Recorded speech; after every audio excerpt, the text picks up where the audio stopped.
Hello everyone, welcome to my channel study live with Raunak. कैसे हैं आप सब? उम्मीद है आप सब बढ़िया होंगे। तो चलिए शुरुआत करेंगे UP police GK mock test की, जिसमें 50 क्वेश्चन को सॉल्व करवाया जाएगा। सभी क्वेश्चंस जो हैं वो आपके लिए आने वाले एग्जाम में बहुत ही हेल्पफुल साबित होंगे। तो वीडियो को पूरा देखना है, इसके बिल्कुल मत करना है। और वीडियो शुरुआत करने से पहले एक छोटी सी रिक्वेस्ट है आपसे, चैनल पे नए हैं तो प्लीज़ चैनल को सब्सक्राइब और वीडियो को लाइक ज़रूर करिएगा। तो आज का पहला प्रश्न है मॉक टेस्ट का। अलीगढ़ मुस्लिम विश्वविद्यालय की स्थापना किसने की? सैयद अहमद खां, मोहम्मद अली जौहर, मोहम्मद इकबाल या सैयद आमिर अली? तो आपका राइट आंसर यहाँ पे बन रहा है ऑप्शन नंबर ए। अलीगढ़ मुस्लिम विद्यालय की स्थापना जो है वो सैयद अहमद खां के द्वारा की गई है। कब की गई है? 1920 में। 1920 में सर सैयद अहमद खान के द्वारा अलीगढ़ मुस्लिम विश्वविद्यालय की स्थापना की गई है और 1921 में भारतीय संसद के एक अधिनियम के माध्यम से इसे केंद्रीय विश्वविद्यालय का दर्जा दे दिया गया है। ठीक है, तो सैयद अहमद खां के द्वारा अलीगढ़ मुस्लिम विद्यालय की स्थापना की है। नेक्स्ट है 1828 में ब्रह्म समाज की स्थापना निम्नलिखित में किसके द्वारा की गई थी? राजा राम मोहन राय, स्वामी दयानंद सरस्वती, केशव चंद्र सेन या स्वामी विवेकानंद? तो राइट आंसर है 1828 में ब्रह्म समाज की स्थापना जो है राजा राम मोहन राय के द्वारा की गई है। ठीक है, आपको मुझे कमेंट में ये बताना है कि आपके 50 में से कितने क्वेश्चन इसमें सही हुए हैं आपका। ठीक है, स्कोर क्या बना है इस मॉक टेस्ट में। प्रश्न नंबर 3 है, आर्य समाज की स्थापना किसने की थी? राजा राम मोहन राय, स्वामी विवेकानंद, स्वामी दयानंद सरस्वती या राजा राधाकांत देव? तो ऑप्शन नंबर इसका राइट हो जाएगा डी सी। ठीक है, स्वामी दयानंद सरस्वती के द्वारा आर्य समाज की स्थापना की गई थी। 10 अप्रैल 10 अप्रैल 1875 में मुंबई में आर्य समाज की स्थापना की गई थी। ठीक है, आर्य समाज की स्थापना स्वामी दयानंद सरस्वती के द्वारा 10 अप्रैल 1875 में मुंबई में की गई थी। आर्य समाज एक हिंदू सुधार आंदोलन था और इसकी स्थापना पाश्चात्य प्रभावों की प्रतिक्रिया स्वरूप हिंदू धर्म में सुधार लाने के लिए की गई थी। ठीक है, किसके द्वारा? स्वामी विवेकानंद के द्वारा, सॉरी दयानंद सरस्वती के द्वारा। अगला प्रश्न है आपका, रामकृष्ण मिशन का मुख्यालय कहाँ स्थित है? ऑप्शन है मुंबई, बेलूर मठ, चेन्नई या कुंभकोणम? तो इसका राइट आंसर है रामकृष्ण मिशन का मुख्यालय जो है वो option number B Belur Math में स्थित है। कहाँ पर ये बेलूर मठ पड़ता है? पश्चिम बंगाल में आपका बेलूर मठ पड़ता है, जहाँ रामकृष्ण मिशन का मुख्यालय स्थित है। ठीक है, कहाँ पर? पश्चिम बंगाल के हावड़ा जिले के बेलूर नामक क्षेत्र, जिसे बेलूर मठ के नाम से जाना जाता है। और रामकृष्ण मिशन जो है इसकी स्थापना स्वामी विवेकानंद के द्वारा की गई थी। किनके द्वारा? स्वामी विवेकानंद के द्वारा 1 मई 1897 ईस्वी में की गई थी। ठीक है, नेक्स्ट क्वेश्चन पे चलेंगे। अगला प्रश्न है, किस जगह विश्व धर्म संसद में स्वामी विवेकानंद ने हिंदू धर्म के बारे में विस्तार में बताया था? न्यूयॉर्क, शिकागो, वाशिंगटन डीसी या लॉस एंजल्स? सही उत्तर है Chicago, option number B. Chicago में विश्व धर्म संसद में स्वामी विवेकानंद के द्वारा हिंदू धर्म के बारे में विस्तार में बताया गया था। कब? 1893 में, जो शिकागो में विश्व धर्म संसद में। ठीक है, चलेंगे नेक्स्ट क्वेश्चन पे। अगला है, हड़प्पा काल का इनमें से कौन सा नगर 3 भागों में विभाजित था? लोथल, मोहनजोदड़ो, कालीबंगा या Dholavira? Option number D right है इसका। धौलावीरा जो था ये 3 भागों में विभाजित था। और 3 भाग कौन कौन से थे इसका? एक था दुर्ग भाग। कौन सा? एक था दुर्ग भाग इसका, एक था मध्यनगर, ठीक है, और एक था इसका निचला नगर। तो धौलावीरा जो था हड़प्पा काल में 3 नगरों में विभाजित था। नेक्स्ट क्वेश्चन है, सिंधु सभ्यता में घोड़े की अस्थियों के अवशेष जो है वो कहाँ से मिले हैं?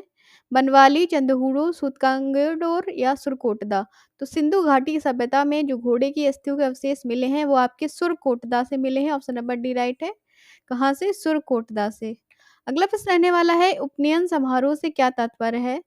बच्चों को एक औपचारिक नाम दिया जाता है, बच्चे को सूर्य और चंद्र के औपचारिक दर्शन कराए जाते हैं, बच्चे को पवित्र जनेऊ धारण कराया जाता है या बच्चे का विवाह किया जाता है? तो इसका राइट आंसर है ऑप्शन नंबर सी, बच्चे को पवित्र जनेऊ धारण कराया जाता है। ठीक है, उपनयन समारोह जो जिसे उपनयन संस्कार भी बोलते हैं। इसमें जनेऊ पहनाया जाता है और विद्या का आरंभ करवाया जाता है बच्चे के द्वारा, ठीक है। चलेंगे नेक्स्ट क्वेश्चन पे।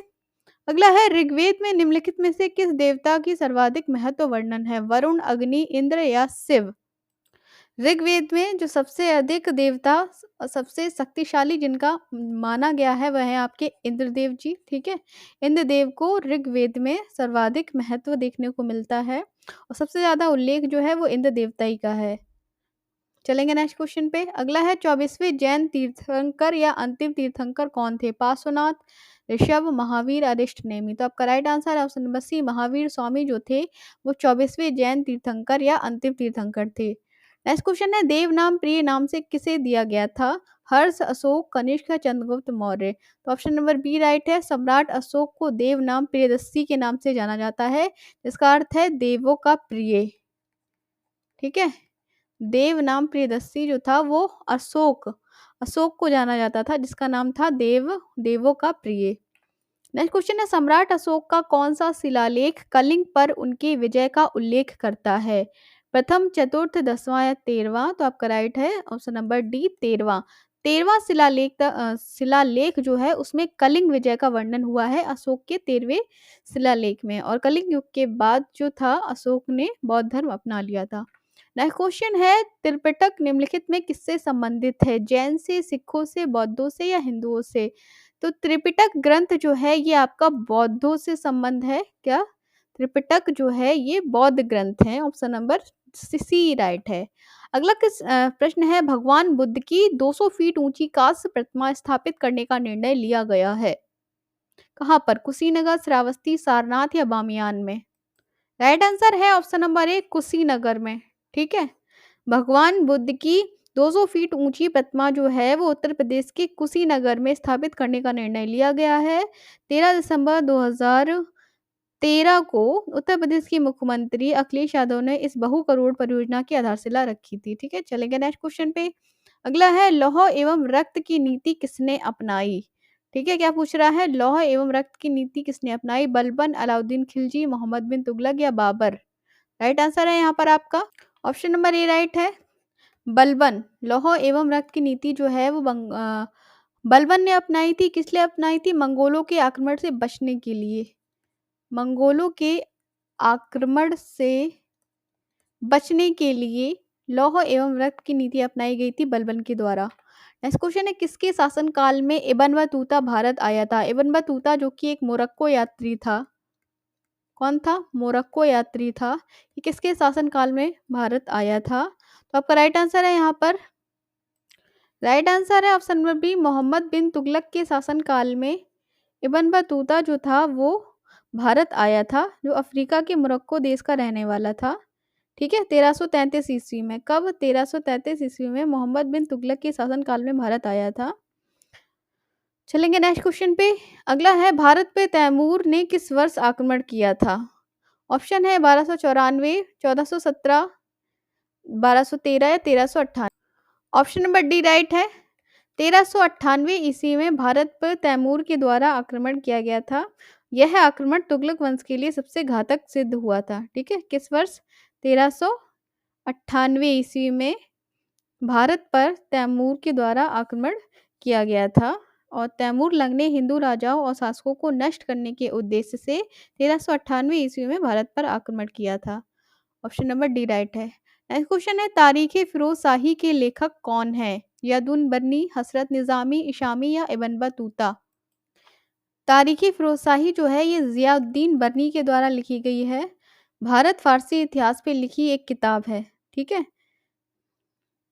इसके द्वारा जियाउद्दीन बर्नी के द्वारा यह किताब जो है वो 1357 ईस्वी में पूरी हुई थी। जियाउद्दीन बर्नी एक मुस्लिम राजनीतिक विचारक थे। वे मोहम्मद बिन तुगलक और फिराज शाह तुगलक के शासन काल के दौरान रहे थे, ठीक। किसके द्वारा लिखी गई है तारीख फिरोज शाही? जियाउद्दीन बर्नी के द्वारा। नेक्स्ट प्रश्न है, अमीर खुसरो जिन्हें कव्वाली का पिता एवं भारत का तोता भी कहा जाता है किसके दरबार में कवि थे? इल्तुतमिश, रजिया सुल्तान, बलबन या अलाउद्दीन खिलजी? राइट आंसर है option number D, Alauddin Khilji, ठीक है। अमीर खुसरो जो थे वो अलाउद्दीन खिलजी के दरबारी कवि थे, जिन्हें भारत का तोता और कव्वाली के जनक का रूप में भी जाना जाता है, ठीक है? इन्हें कव्वाली के जनक भी कहा जाता है और उन्हें कव्वाली के निर्माण का श्रेय भी दिया जाता है। चलेंगे नेक्स्ट क्वेश्चन पे। अगला है अकबर द्वारा बनवाया गया प्रसिद्ध ऐतिहासिक स्मारक बुलंद दरवाजा उत्तर प्रदेश के किस जिले में स्थित है? मेरठ, कानपुर, आगरा, इलाहाबाद। तो बुलंद दरवाजा जो है वो आपका ऑप्शन नंबर सी आगरा में स्थित है। नेक्स्ट प्रश्न है 1857 के प्रथम स्वतंत्रता विद्रोह में भाग लेने वाली प्रसिद्ध महिला स्वतंत्रता सेनानी कौन थी? कस्तूरबा गांधी, बीकाजी कामा, सरोजिनी नायडू या बेगम हजरत महल। तो ऑप्शन नंबर राइट है इसका डी राइट है बेगम हजरत महल, ठीक है? बेगम हजरत महल जो थी ये 1857 के प्रथम स्वतंत्रता विद्रोह में भाग लेने वाली प्रसिद्ध महिला स्वतंत्रता सेनानी थी, ठीक है? चलेंगे नेक्स्ट क्वेश्चन पे। अगला है औरंगजेब की मृत्यु के समय मराठा नेतृत्व किसके हाथों में था? संभाजी, राजाराम, जीजाबाई, ताराबाई। तो राइट आंसर है option number D Tarabai. Aurangzeb की मृत्यु के समय मराठा नेतृत्व जो था वो ताराबाई के हाथों में था। ऑप्शन नंबर डी राइट है। नेक्स्ट है 1857 के सिपाही विद्रोह में सिपाहियों को किस कंपनी के द्वारा बनाए गए कारतूस पर आपत्ति थी? Atkins, Enfield, Lemington, Winchester. तो राइट आंसर है इसका option number B Enfield company के द्वारा जो कारतूस बनाए गए थे उनपे चमड़ी जानवरों की चमड़ी लगी होती थी, जिस कारण सिपाहियों को वहाँ के कारतूसों से बनी कारतूसों से बनाए गए उस कंपनी के कारतूसों से बनाए गए कारतूसों पर आपत्ति थी, जो 1857 का सिपाही विद्रोह का एक प्रमुख कारण बना था। अगला है भारत में सबसे पहली जनगणना किस वर्ष हुई थी? 1852, 1872, 1881 या 1952।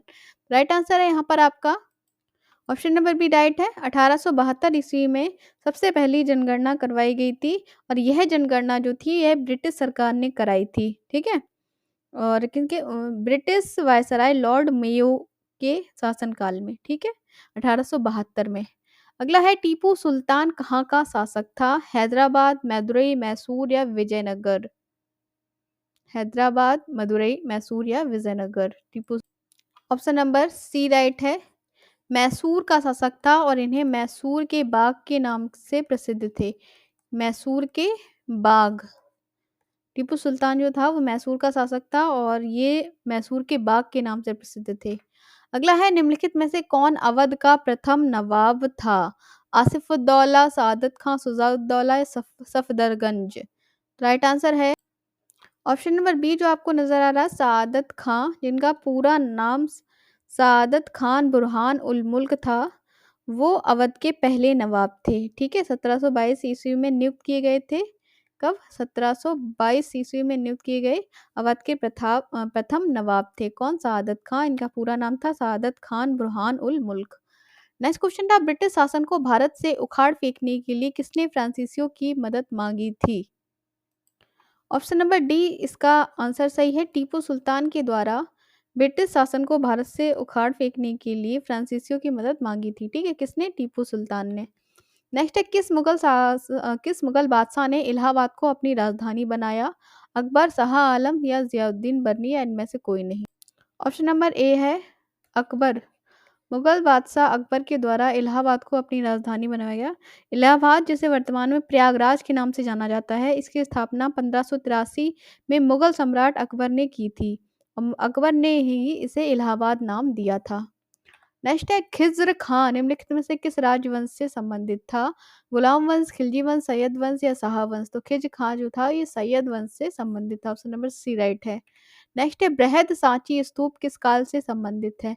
कुषाण काल, गुप्त काल, हर्षवर्धन काल या मौर्य काल।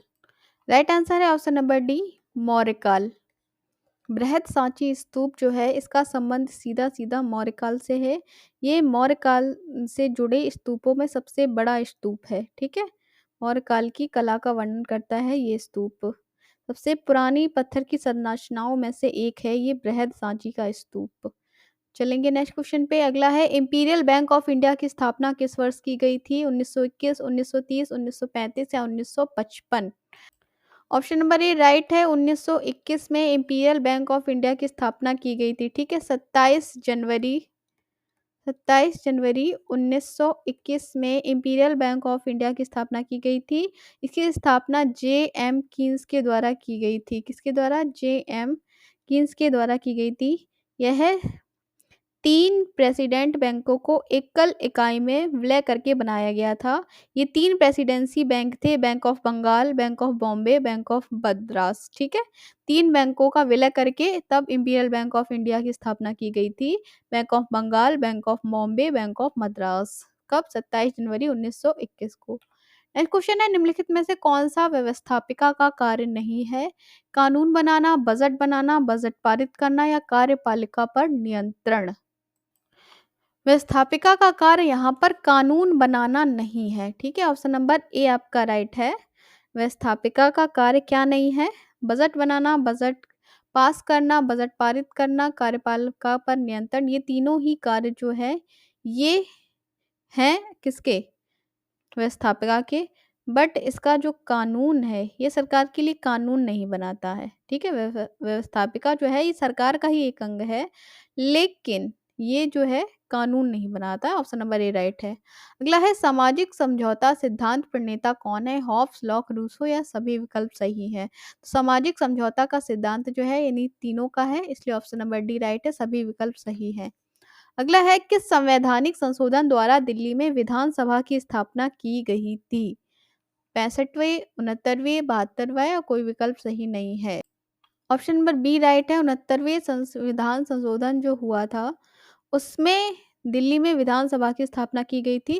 दिल्ली में विधानसभा की स्थापना 1993 में की गई थी और 1991 में संविधान के 69वां संशोधन को दिल्ली का राष्ट्रीय राजधानी क्षेत्र घोषित किया गया था और इस संशोधन के तहत दिल्ली को विशेष दर्जा दिया गया था। साथ ही राज्य के लिए एक विधानसभा और मंत्रिपरिषद भी बनाई गई थी। नेक्स्ट क्वेश्चन है, अनुच्छेद 386 किसे वर्णित करता है? आपातकाल की घोषणा, विशेष परिस्थितियों में मौलिक अधिकार का स्थगन, न्यायपालिका द्वारा रिट जारी करने की शक्ति या संविधान संशोधन की संसद शक्ति? इस क्वेश्चन में थोड़ा-सा करेक्शन कर लीजिए, यहाँ पे 386 नहीं 368 है, ठीक है? 368 में क्या वर्णित है? संविधान संशोधन की संसद की शक्ति, ठीक है? संविधान संशोधन की संसद की शक्ति जो है ये आपका 368 में वर्णित है, तो ऑप्शन नंबर डी आपका राइट हो रहा है। नेक्स्ट क्वेश्चन है, कौन सा हड़प्पाई स्थल हरियाणा में स्थित है? धौलावीरा, राखीगढ़ी, कालीबंगन या आलम? ऑप्शन नंबर बी है, राखीगढ़ी जो है एक हड़प्पा स्थल है। ये आपका हरियाणा के हिसार जिले में पड़ता है। कहाँ पर? हरियाणा के हिसार जिले में है राखीगढ़ी, जो कि एक हड़प्पा स्थल है। यह स्थल घग्गर और हकरा नदी के मैदान में है और राखीगढ़ी भारत में सबसे बड़ा हड़प्पा स्थल है। नेक्स्ट क्वेश्चन है, दिल्ली के हौज खास क्षेत्र में चोर मीनार किसके द्वारा बनवाई गई थी? अलाउद्दीन खिलजी, औरंगजेब, फिरोज शाह तुगलक या अकबर? तो दिल्ली की जो आप बात कर रहे हैं यहाँ पे हम चोर मीनार की, ये आपका किसके द्वारा बनवाई गई है? ऑप्शन नंबर इसका राइट है। अलाउद्दीन खिलजी के शासनकाल में दिल्ली के हौज खास क्षेत्र में स्थित चोर मीनार का निर्माण करवाया गया था। ऐसा माना जाता है कि जो लोग उस समय चोरी जैसे आरोपों में पकड़े जाते थे, उन्हें चोर मीनार में ही सजा दी जाती थी। कहा जाता है कि दोषी का सिर काटकर मीनार में मौजूद 225 सुराखों पे लटका दिया जाता था, ऐसा बोला जाता है, ठीक है? नेक्स्ट क्वेश्चन है, सर्वप्रथम किस भारतीय राष्ट्रीय आंदोलन के दौरान वंदे मातरम लोगों का लोकप्रिय गीत बना था? खिलाफत आंदोलन, भारत छोड़ो आंदोलन, असहयोग आंदोलन या स्वदेशी आंदोलन? ऑप्शन नंबर डी है इसका, स्वदेशी आंदोलन के दौरान वंदे मातरम लोगों का लोकप्रिय गीत बना था, ठीक है? साल 1905 में भारत के वायसराय लॉर्ड कर्जन ने बंगाल का विभाजन किया था। इसके बाद साल 1911 तक स्वदेशी आंदोलन चला था और यह आंदोलन बंगाल में जो था वो सबसे असरदार रहा था और भारत में इसे वंदे मातरम आंदोलन के नाम से भी जाना जाता है, ठीक है? ये जो आंदोलन है ये वंदे मातरम आंदोलन के नाम से भी जाना जाता है क्योंकि इसमें ये गाना जो था लोगों का लोकप्रिय गीत बन गया था। नेक्स्ट है, निम्नलिखित में से कौन सा एक स्थान दिल्ली सल्तनत की अल्पकालीन राजधानी थी? देवगिरी, अहमदाबाद, जयपुर या Kurukshetra? Option number A right है, देवगिरी। देवगिरी जो था ये दिल्ली सल्तनत की अल्पकालीन राजधानी बनी थी, ठीक है? ऑप्शन नंबर क्या है? ए राइट है, देवगिरी। देवगिरी दिल्ली सल्तनत की अल्पकालिक राजधानी थी। मोहम्मद बिन तुगलक ने दिल्ली की आबादी के बड़े पैमाने पर स्थानांतरण को प्रेरित करके राजधानी को दिल्ली से आधुनिक महाराष्ट्र में देवगिरी ले जाने का आदेश दिया था। किसने? मोहम्मद बिन तुगलक ने। तो ऑप्शन नंबर ए आपका यहाँ पर राइट हो रहा है। चलेंगे नेक्स्ट क्वेश्चन पे। अगला है अढ़ाई दिन का झोपड़ा किस राज्य में स्थित है? उत्तर प्रदेश, महाराष्ट्र, राजस्थान या Madhya Pradesh? Option number C right है इसका। अढ़ाई दिन का झोपड़ा जो है ये राजस्थान के अजमेर जिले में स्थित है। कहाँ पर पड़ता है ये? राजस्थान के अजमेर जिले में स्थित है। और 40 क्वेश्चन यहाँ पे कंप्लीट हो गए हैं। कमेंट में जरूर बताइएगा आपके 40 में से कितने बने थे और 50 में से कितने। नेक्स्ट क्वेश्चन है योशंग त्योहार किस राज्य में मनाया जाता है? राइट आंसर है मणिपुर। मणिपुर राज्य में योशंग त्योहार मनाया जाता है। ठीक है, कहाँ पर? मणिपुर के प्रमुख त्योहारों में से योशंग जो है वो एक माना जाता है। और समारोह में हिस्सा लेने के लिए विभिन्न समुदाय के लोग एक साथ होते हैं इस त्योहार में। चलेंगे नेक्स्ट क्वेश्चन पे। अगला है कश्मीर की पूर्वी सीमा कौन सी है? ऑप्शन नंबर डी है आपका लद्दाख क्षेत्र जो है ये कश्मीर की सबसे पूर्वी सीमा मानी जाती है। ठीक है, कश्मीर की सबसे पूर्वी सीमा लद्दाख क्षेत्र है। और लद्दाख जो है वो 31 अक्टूबर 2019 को केंद्र शासित प्रदेश बना था, जिसमें लेह और कारगिल 2 जिले शामिल हैं। नेक्स्ट है जलपाईगुड़ी किस नदी के किनारे पर स्थित है? गंगा, तीस्ता, ब्रह्मपुत्र या तीस्ता, या 2 बार तीस्ता है। और तीस्ता ही आपका राइट आंसर है। जलपाईगुड़ी जो है ये आपका पश्चिम बंगाल का एक शहर है जो कि तीस्ता नदी के किनारे बसा है। ठीक है, नेक्स्ट क्वेश्चन है कौन सा भौतिक लक्षण सिंधु और गंगा नदियों के बीच जल विभाजक की भांति का कार्य करता है? राइट आंसर है अरावली रेंज। अरावली चोटी जो है, ठीक है, अरावली चोटी सिंधु और गंगा नदी की घाटियों के बीच जल विभाजन की तरह काम करती है। अरावली भारत के पश्चिमी भाग राजस्थान में स्थित एक पर्वतमाला है। यह भारत की भौगोलिक संरचना का प्राचीनतम पर्वत भी है। चलेंगे नेक्स्ट क्वेश्चन पे। अगला है भारत का एकमात्र सक्रिय ज्वालामुखी बैरन आइलैंड कहाँ पर स्थित है? अंडमान निकोबार द्वीप समूह, निकोबार द्वीप समूह, लक्षद्वीप, मिनिकॉय। तो इसका राइट आंसर है ए और बी दोनों है, क्योंकि ये अंडमान निकोबार द्वीप समूह की राजधानी पोर्ट ब्लेयर के निकट है। ठीक है, कहाँ पर पड़ता है? पोर्ट ब्लेयर से 135 किलोमीटर दूरी पर है। यह द्वीप अंडमान सागर में सक्रिय भूकंपीय टेक्टोनिक प्लेटों पर स्थित है। कहाँ पर स्थित है? यह द्वीप अंडमान सागर में सक्रिय भूकंपीय टेक्टोनिक प्लेटों पर स्थित है। अगला है भारत का कौन सा क्षेत्र अपनी वर्षा का अधिकांश भाग उत्तर पूर्वी मानसून से प्राप्त करता है? केरल, मराठवाड़ा, गंगेय पश्चिम बंगाल, कोरोमंडल और रायलसीमा। राइट आंसर है ऑप्शन नंबर डी। भारत के कोरोमंडल और रायलसीमा क्षेत्र अपनी बारिश का ज्यादातर हिस्सा उत्तर पूर्वी मानसून से पाते हैं। उत्तर पूर्वी मानसून से शीत ऋतु में तमिलनाडु के कोरोमंडल तट पर बारिश होती है। तो ऑप्शन नंबर डी राइट है, कोरोमंडल और रायलसीमा। नेक्स्ट है तापमान को किसी विशिष्ट डिग्री में व्यवस्थित करने के लिए प्रयुक्त होने वाला उपकरण क्या कहलाता है? इस क्वेश्चन का right answer option number D है, थर्मोस्टेट। क्या कहलाता है? थर्मोस्टेट। नेक्स्ट है मनुष्य के नाखून किसके बने होते हैं? ऑप्शन नंबर डी आज का राइट है, केराटिन। ठीक है, इंसान के जो नाखून होते हैं वो केराटिन नामक प्रोटीन से बने होते हैं। ठीक है, केराटिन जो होता है वो एक प्रकार का प्रोटीन होता है जिससे नाखून बने होते हैं। नेक्स्ट क्वेश्चन है कौन सी धमनी मानव शरीर में ऑक्सीजन युक्त रक्त परिवहन नहीं करती है? क्या पूछ रहा है? मानव शरीर में ऑक्सीजन युक्त रक्त का परिवहन नहीं करती है। राइट आंसर है option number D, pulmonary artery चीज। ठीक है, क्या? पल्मोनरी धमनी जो है वो मानव शरीर में ऑक्सीजन युक्त रक्त का परिवहन नहीं करती है। क्वेश्चन नंबर 50 है लास्ट आपका। हरे पालक में प्रचुर मात्रा में कौन सी विटामिन होती है? विटामिन ए, बी, सी या सभी विकल्प सही? राइट आंसर है हरे पालक में प्रचुर मात्रा में विटामिन ए पाई जाती है। ठीक है, हरा पालक जो होता है वो आयरन, मैग्नीशियम, पोटेशियम, फोलेट के साथ साथ विटामिन ए का भी स्रोत होता है। तो ये थे आपके आज के 50 महत्वपूर्ण धमाकेदार क्वेश्चंस। कमेंट में ज़रूर बताइएगा कि ये 50 में से कितने जो हैं आप क्वेश्चन सॉल्व कर पाए हैं और आपका स्कोर जो था वो क्या रहा था। ठीक है, तो हम मिलेंगे फिर से एक नई वीडियो के साथ। तब तक के लिए नमस्कार, take care and good bye.